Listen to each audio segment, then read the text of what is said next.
It's an army of 200 and something models. Once you painted wrap number 50 or 60, your brain, even for me, was like, have I done this correctly? If you're in need of some help to batch paint, and I mean batch paint well, this is the video for you. Hello and welcome to Incursion Events. My name's Luke and I am struggling with a bit of a sore throat, so I do apologise if I sound a bit croaky. On the line with me today is Rob. Hello. Rob's joining us to talk all about building and painting this awesome Gene-Stealer Cults army, with particular focus on how to batch paint large amounts of models. If you are someone in need of some great advice on how to batch paint effectively and with a plan in mind, then stick around to the end of the video where Rob breaks down some of the really important tips and techniques used to make sure that you don't go insane when you're painting hundreds and hundreds of models. To kick things off then, if you wouldn't mind maybe introducing yourself, telling us a little bit about your kind of background in the wargaming / 40k community and what kickstarted your painting journey. My name's Rob, I'm known as Animaux online. I've basically been playing like some kind of 40k Warhammer game since I was about 6 or 7. My dad introduced me to Rogue Trader, and then me and my brother had like games in our loft, and it would be, the rules don't apply to that kind of age group, you just make up what you got. I've got some dwarves, he's got some elves, I've got some sisters battling the same army, That was when I started actually like building stuff, but not really, you're not really painting it. But when I got to uni, I suddenly discovered I had a load of time on my hands. And for me, I really enjoyed the kitbashing side of it. My army, my sister's battle army, doesn't look anything like anyone else's because all the models are unique. And I just enjoyed doing that. I enjoyed painting them. I get time to do it because obviously my situation. And it's just a way to get away from the monotony of work, really. It sounds like painting is very much, and wargaming in general, and this isn't just something for yourself, it's for me, it's for lots of people, it's a bit of an escape. You used to kind of be a bit zen sometimes and just, Yeah, definitely. Like, you can only do so much computer gaming or, other things. You have to mix it up a little bit. I wouldn't say I'm like an amazing painter or an amazing like hobbyist, but I've definitely been able to find enjoyment in the improvement of that the more I paint. Yeah, as cheesy as it sounds, I'm a big believer of the ethos. Progress, not perfection. It's all about growth and learning and just, I'm painting better than I did last year, a few years ago. However, whatever your time frame might be, you can reflect and see some sort of change. So yeah, love that. You touched on some love of kit bashing and doing some left field approaches to things maybe, and I think that's very apparent in the army that you kindly put together for me, the Cheese-Stealer Cults, Gene-Stealer Cult converted army using a mixture of Warhammer Fantasy Battle miniatures, Mantic miniatures, and a couple of 40k bits in there as well, to be fair. So when you approached me, you're like, I'd really like to do this project, I don't really have time. This is something that interests me, and I sat there like the thought of taking an army that isn't standard, running with it and adding up our flair, your ideas, my ideas, that just sounded amazing to me. And I think it's a big part of this project was that those pictures are not going to show. There was 10, 15 days of us chatting, we could use this model for this, we could use this model for that. But even then, once we sat down and started doing it, I think there were a couple of models, a couple of the characters in the Acolyte squads that have 4 arms or 3 arms, because they're supposed to have a pistol, a close combat weapon, and grenades or something like that. And you're like, you want to put these on the model, how are we going to do this? Well, the simple way to do this is convert an arm up, cover the arm in some cloth, make it look like that's an arm. And that was probably, to be honest, my favourite part of the whole process. The kit bashing. Yeah, we did some fun stuff with bikes. So yes, they're Orc Bikes, and then there are some weapon changes on a load of the characters, and the aberrants that you've got, they look nothing like the ones from Mantic Games because they've changed. I like, rather than it being like a gun and a shield hand, I've just gone double drill hand, and I had to do some conversion on the shoulder pieces and stuff like that. So that was what I really enjoyed about it. Yeah. It was really, really fun, as you say, that whole build-up and coming up with the ideas. I was very aware I wanted it to be as wussy-wig as possible and include, because I play a lot of competitive style games and I don't want people to ever kind of be thinking there's no consistency there. So even though it looks completely radically unique, at least there's kind of a sense to every unit, everything's on the correct base size, and you've put a lot of attention and care into like making sure it was accurate and it wasn't just kind of thrown together, which was fantastic. So you touched on the kit bashing being like your favourite part to it. Was there anything in the whole experience that flummoxed you a bit, proved to be a bit difficult or a challenge? It's an army of 200 and something models. Once you painted wrap number 50 or 60, your brain, even for me, was like, have I done this correctly? And I was batch painting, because when I'm looking at that many troops, I'd pulled off all the arms so that I could get to everything, pull them off the spray, cut them out. Yep. Make sure that they're all clean, but you don't go, well, now if I stick these on, how am I going to get behind it? So what I've done is just done arms off, and it was like paint all the arms brown, paint all the guns silver, paint all of these bits. And that was very, very monotonous. Obviously, we were on a time frame. It was, I kind of want this for, I think it was 2 months we had. It wasn't long. Again, that I quite enjoy that, but I've also done, you've seen the Grey Knight army that I've done, right? That was 25 models. It's a bit easier to do very similar steps over 25 models, and it's not too repetitive. When you're doing 200 models, it got to me. So there was a couple of points I just had to put it down, take 20 minutes. Yep. I went for a walk around the park where I am a couple of times, and it was like, I'm good. And I believe I vented it at you as well. Yes, don't want to look at rats anymore. Yeah. So obviously we talked about like the kit bashing side of it. Great to hear some of the insight within that, because I think a big part of this army is not just the painting, it's all the little nuances and little, the efforts in the Orc Bikers, for example, are very, very different. One of my personal favourites is the little Taub model that you use, the shield drone, as like the Nexus planning dish thing. Yeah. I love that. Was there anything else that you sort of were particularly pleased with in that? When I looked at it, to do this kind of project, you need to make it consistent, okay? So I was able to move like some of the armors around and things, but the Orc Bikers we had were just so different from everything we had. Their beef was there. Yep. So I think you might have a picture of it. The guy with his arm raised, I've taken some of the aberrant features, arms off and weapons off, in order to try and get the look of, these are just bulkier rats. Yeah. So they've still got like the big kind of chunky arms, but they look much more like the aberrants than the troop lineup. And you're like, okay, well now this fits to the army. So I was quite pleased with that particular weapon hold up on that position in terms of kit bashing. No, I love that. You really start to kind of get into the nuts and bolts of converting an army like that. And it's all those little things that kind of really help towards creating that finished look and the consistency, like you say. So that's great. So in a moment, you're kindly going to go through the steps to paint the scheme that you did. Before we get into that, was there anything that you've got sort of lined up in your own 40k hobby projects or future plans that you're particularly excited to work on at the moment? I recently stripped my entire Sisters of Battle army. Yep. We're all painters that improve over time. The Sisters were the first army that I painted when I got back into the hobby, I would say 2.5, maybe 3 years ago. It's kind of in COVID, like a lot of us. I hadn't been painting for 10 years. I keep looking at them and thinking, I really don't like this army. I really don't like this army. So one evening, I strip it all back, started it again. I've got a different colour scheme. I've got a different feel to the models. I went back and did a few more conversions on them. I think we've got a couple of tournaments coming up in 3 or 4 weeks' time, actually. They're the ones that I want to do for that. If I had infinite money and infinite thingy, taking on a similar theme, I would love to do a World Eaters / Sisters of Battle, probably using some of the Age of Sigmar models. There's a Naveen Blackmane. She's a really cool Age of Sigmar model. She's quite bulky though, so she'd have the look of a Space Marine, but female. Yep. And then maybe go for an extra style punk theme haircut, hairs on them, big bright stuff like that. So that's on the horizon if I ever could afford to do it. If you had a little look at the sort of things you get in those, like an Escher box, you could probably get an awful lot of mileage out of just one Escher box, like the different head swaps and things, coupled with probably spares that you've got in your own Sisters army anyway. If you actually properly looked into it, obviously I'm not saying it's not going to be expensive, but you could probably do it in a creative and steady pace that wouldn't be too ridiculous. From a gaming point of view, you must have an amazingly large bit box as well. We've all got these awesome things. Yeah. One of the problems I've always found when you start these projects is legs and body. If you can do any number of heads, you can do almost any arms. Legs and body are the two things that you have problems with. Yep. And it's getting those. I'm sure I could pull out an entire World Eaters army from Sisters spare piece models. Yeah. But do I go to a 3D printer, I guess would be the easiest thing now, and say, I need 150 bodies and 150 legs.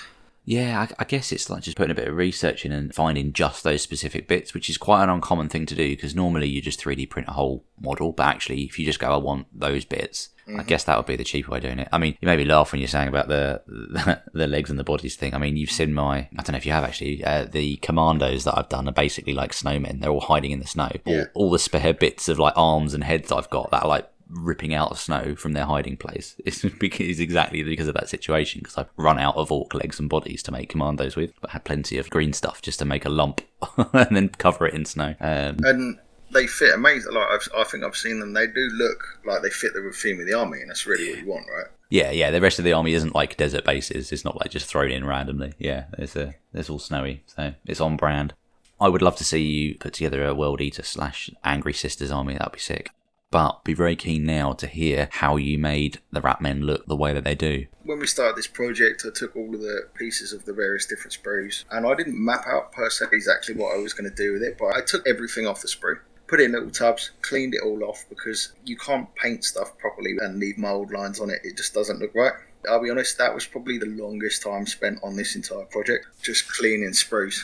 Then I went through, made sure that we had squads, because, we wanted to make sure it was WYSIWYG, so we had heavy weapon troops, that we had certain arms. This is going to be the flame gun, this is going to be the mega laser, I can't remember the names off the top of my head, and hand flamers. I was counting hand flamers, there were so many of those. I put them all in lines, and then I assembled as much as I thought I could do safely. So there were a couple of guys, I can put a flamer on the air, but if I put his other arm on, I'm not going to get the detail. Yep. And I assembled all of the whole army, okay? It was all out in front of me, let it set for a couple of days, because you want to make sure that it's all glued on properly. And then I just had a little bit of a fiddle. I find if you don't, and you just spray it the next day, you can find that some things didn't stick properly, and now you've got a really blacked out, grubby surface, which you have to clean. It's not worth it. Give it a couple of days. Sprayed the whole army, turned over the army, and sprayed it again. Not so much like just to get a double layer, but very precise. I used like a small thinner. When you get those colour forged sprays, you can get additional nozzles that have got, they're called straws. So you can put it through a straw and you just get a little bit more control on that spray. I mean, in all honesty, if I had an airbrush, it would have been 1,000 times easier. Yeah. You could have just done it with that, but airbrushing that many models might have been a pain. Did that again. From this point on, I try and keep all of the models in containers. So me and you spoke about how we were going to travel them. I've got the boxes that we discussed, because you don't want dust getting on them from this point onwards. If you start letting dust get on the things, you can see it in the paint. That's a really good point, actually, because like when you're painting, you got a squad of five guys. That wouldn't even enter my head, because you just paint them and that wouldn't be a thing. But like when you got 200, they are going to sit there and get dusty if you don't pick them up.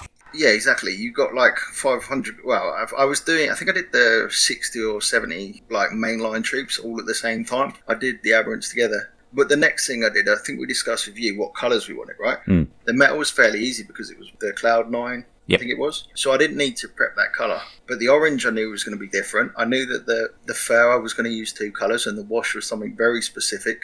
It's a wash that I kind of use, not all the time, but when I want to get a rusted effect. And it's a combination of 5 or 6 colours. So drop a bottles of your friend, mate. I made an entire thing of this wash, and we're talking like 3 or 4 paint vials of it, so that I had it to hand. I made the orange and I thinned it down so that I've got a spare. I've still got about a third of it left, mate, of the orange in thinned, so that it was like, this is going to be the same consistency across this entire army. I found like with yellow, you could do, I did this one 1 month, I did this one the next month, and I did this one the third month, and all of the yellows, I know they were the same paint pot, but they looked different because I thinned it slightly differently. That was a big step I did. Then I just picked a colour and went to it. In an ideal world, I'd start at the bottom, work from the orange up.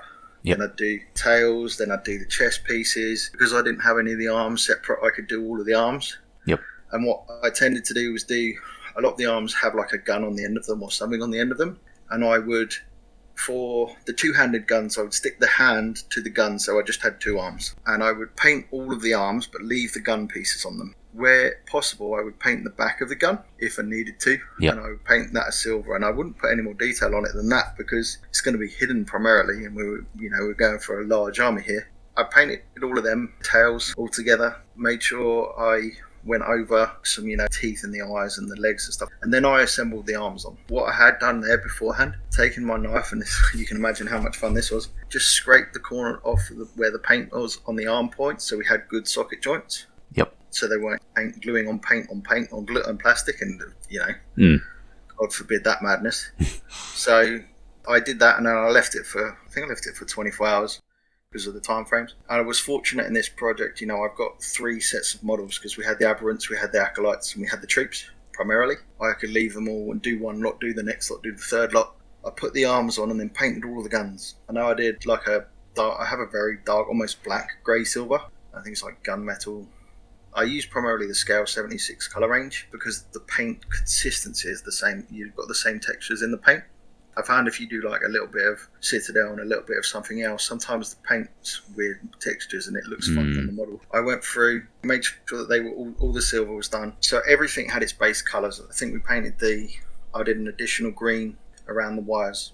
Yep. And then I stuck, while all of that was drying, and I think in the 24 hours previously, I had the bases out because I'd put them, when we got them, they came with like these really hard, like resin cracky bases, or some of them were on wood. And I had tacked every single model by 1 foot onto these bases, but at such an angle that I could slide a knife under to do it and cut it off cleanly. I'd made all of the bases up. To make the bases, I've got like a navy scale 76 colour that was used. Put that over everything, even before the sand. We have a industrial sized bag of sand. Yep. I tried not to make sure that everything was covered because I wanted to make it as I have to edit my English, variated as possible. Varied, yeah. Yeah, thank you. So that when you put them down, it wasn't like every single one of their left feet is in the sand because that's going to look rubbish. So I tried to make it as different as possible and then put the sand on. Now, a normal point, I could have just washed this over and then just stuck them on later, but because I knew I was going to have to wash the rats, I stuck all of the rats down how I wanted them. While they were drying, I took a really old